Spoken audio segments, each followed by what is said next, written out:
En los años 20, un pensador italiano estudió las formas de dominación en las sociedades modernas. A esa forma de dominación la llamó hegemonía y la definió como el modo en que la clase dominante somete a las clases proletarias. Las clases dominantes ejercen el control social desde la economía y la política, pero este pensador italiano plantea que además y fundamentalmente se ejerce desde la cultura. Según él, la hegemonía se instala a través del sistema educativo, las instituciones religiosas y los medios de comunicación. Además acuñó el concepto sociedad civil e impuso el término intelectual colectivo. Fue a fines del siglo XX cuando la globalización intentó romper las fronteras comerciales y culturales para imponer la hegemonía del llamado pensamiento único. Fue en este momento que resurgieron con fuerza las ideas de Antonio Gramsci.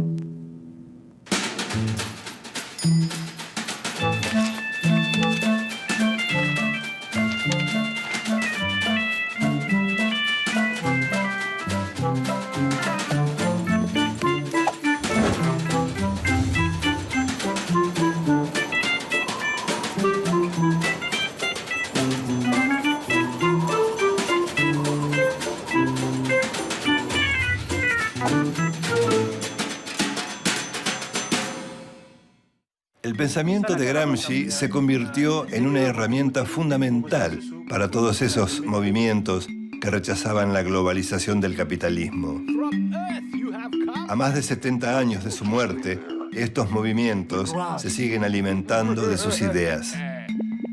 Antonio Gramsci nació el 22 de enero de 1891 en la isla de Cerdeña, al sur de Italia.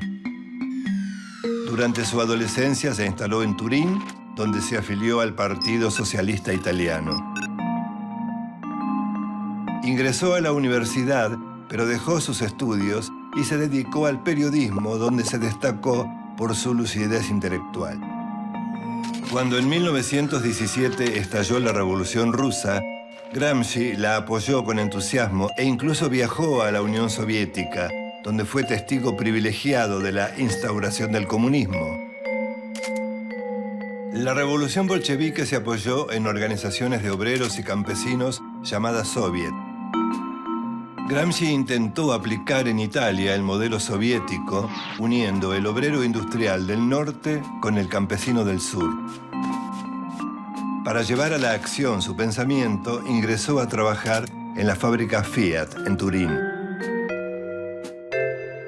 Con la participación de trabajadores socialistas y anarquistas, creó en la empresa automotriz los consejos de fábrica, siguiendo el modelo de los soviets rusos. Los consejos de fábrica fueron órganos políticos cuyo objetivo máximo era lograr la revolución proletaria. Entre 1919 y 1920, la agitación obrera llegó a su máximo apogeo. Una sucesión de huelgas y protestas contra las patronales configuraron lo que se llamó el Bienio Rojo. Como consecuencia, las empresas prohibieron los consejos de fábrica. Los trabajadores respondieron con una huelga general. Los empresarios, alarmados por la situación, apelaron a un líder político anticomunista de una fracción minoritaria llamado Benito Mussolini. Entrará más tarde como el principal protagonista del capítulo más horrible en la historia de Italia. È sacrosantemente vero. Io mi preoccupo tutti i giorni, dalla mattina alla sera, lavorando senza contare le ore di lavoro, mi preoccupo di dare il massimo lavoro possibile a tutti gli operai italiani.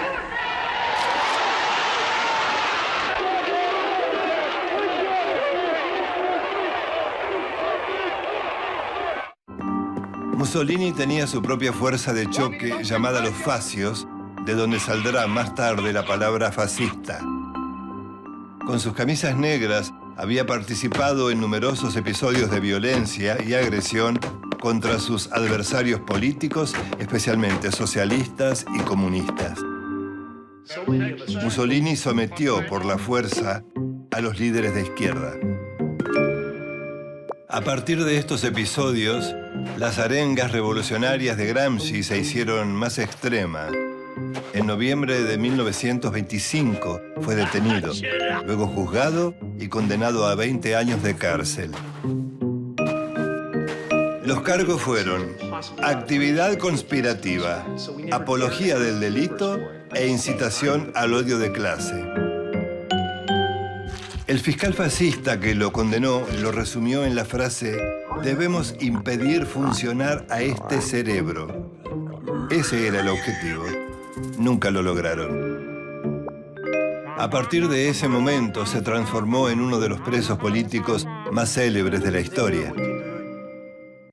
Justamente en esos años de encierro escribió en unos cuadernos que le permitieron tener en la celda.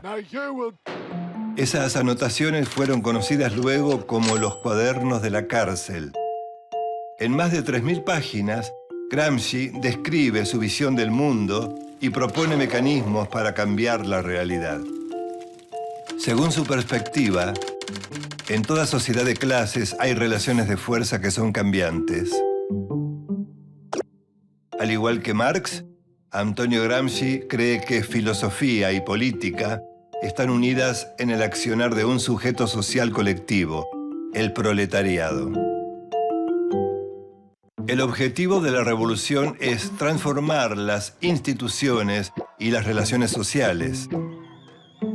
También debe cambiar a los hombres porque la revolución debe ser una gran reforma intelectual y moral. Pero para ello es necesario contrarrestar la cultura hegemónica. ¿Pero qué es la hegemonía?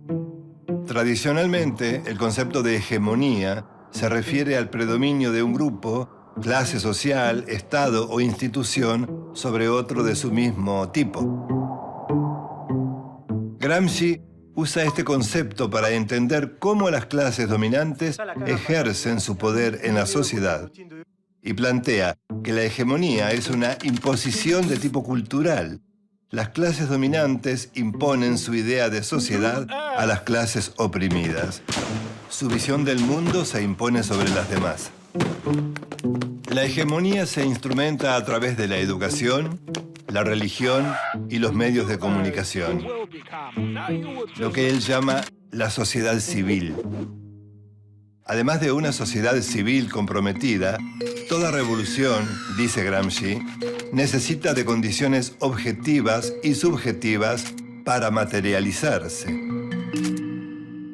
Cuando los actores sociales reconocen los problemas comunes y se ponen de acuerdo en las soluciones, se están creando las condiciones subjetivas para una revolución. Las condiciones objetivas, en cambio, las provee la crisis del capitalismo. Desocupación, miseria, desplazados del sistema. Pero además, para generar una revolución, es necesario un sujeto revolucionario. El sujeto revolucionario es un sujeto colectivo. Este sujeto colectivo, o sea, la clase trabajadora, genera otra idea hegemónica que transforma a la sociedad y que a su vez influye y transforma al individuo. Esto lleva a otro concepto fundamental de Gramsci: la filosofía de la praxis. No se puede separar al sujeto del objeto, tampoco el ser del pensar y el hacer. La praxis es el territorio donde se unen la idea y la acción. La praxis revolucionaria propone una idea de contrapoder. Pero esta idea necesita también de una filosofía contrahegemónica. La contrahegemonía es la idea de sociedad de las clases sometidas que confronta con la hegemonía de la clase dominante. Para la filosofía de la praxis, de todas las formas de práctica, la más alta es la revolución. Por eso el marxismo es una filosofía de la revolución. Antonio Gramsci murió luego de una larga enfermedad El 27 de abril de 1937, con tan solo 46 años. Los 32 cuadernos de la cárcel contienen reflexiones y apuntes elaborados durante su reclusión. Es un testimonio lúcido y duradero que aún sobrevive en los múltiples movimientos de resistencia político-culturales en todo el mundo. A finales del siglo XX, las manifestaciones contra la globalización capitalista vieron emerger a la sociedad civil y sus ideas contrahegemónicas. Sindicatos, trabajadores desocupados, estudiantes, campesinos, indígenas, feministas, ecologistas y minorías sexuales. Estos movimientos, cada uno con sus reivindicaciones, son continuadores del pensamiento de Antonio Gramsci. Gramsci propuso actuar con el optimismo de la voluntad, porque el socialismo es esperanza.